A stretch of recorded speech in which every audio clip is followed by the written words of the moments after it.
Today, we're making healthy, antioxidant-rich pesto 3 ways. And we're not using expensive pine nuts. Don't know what to do with all of the greens you have left over and don't feel like having another salad? Douse your pasta in them. We're starting with kale. There's so many benefits to eating kale, they just can't be denied.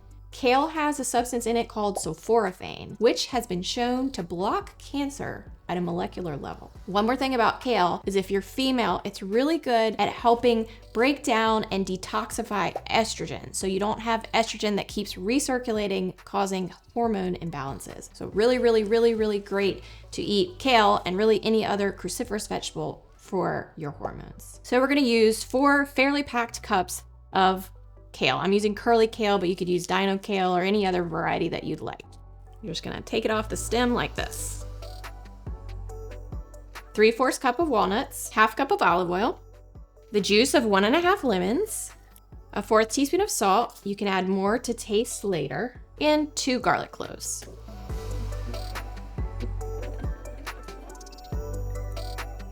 And you can leave this as chunky or make it as smooth as you like. That's really good. Definitely doesn't taste like plain old curly kale. It's very flavorful, great little hint of lemon. The garlic is amazing. The salt, everything comes together perfectly. You would never know you're getting your kale this way. Number 1, complete. Moving on to number 2, which is going to be our basil, the classic.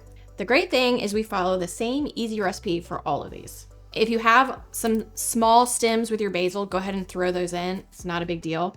You probably don't want to put in these really thick stems.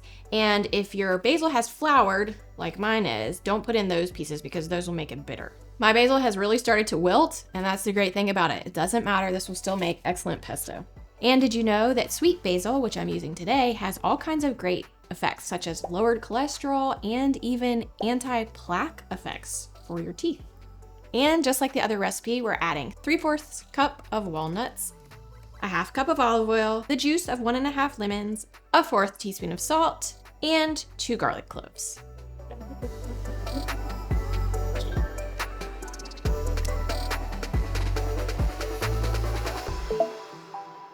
It's really good. Last up, beet greens. These are just the tops that you cut off of a beet. And mine look terrible because they're starting to wilt, but again, it's okay. And these are also packed with vitamins and minerals. Same recipe. Leave the thick stem out. 3/4 cup of walnuts, a 1/2 cup of olive oil, 1½ lemons juiced, a 1/4 teaspoon of salt, and 2 garlic cloves. Delicious. Kale, basil, beet greens. Ooh. All right. First place, second place, third place.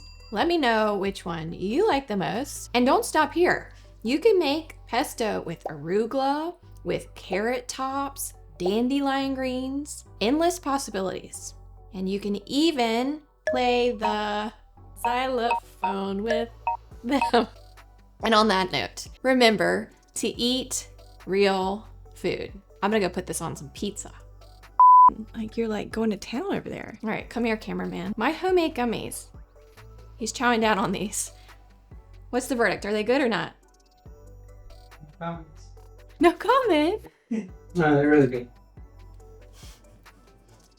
Check out that video.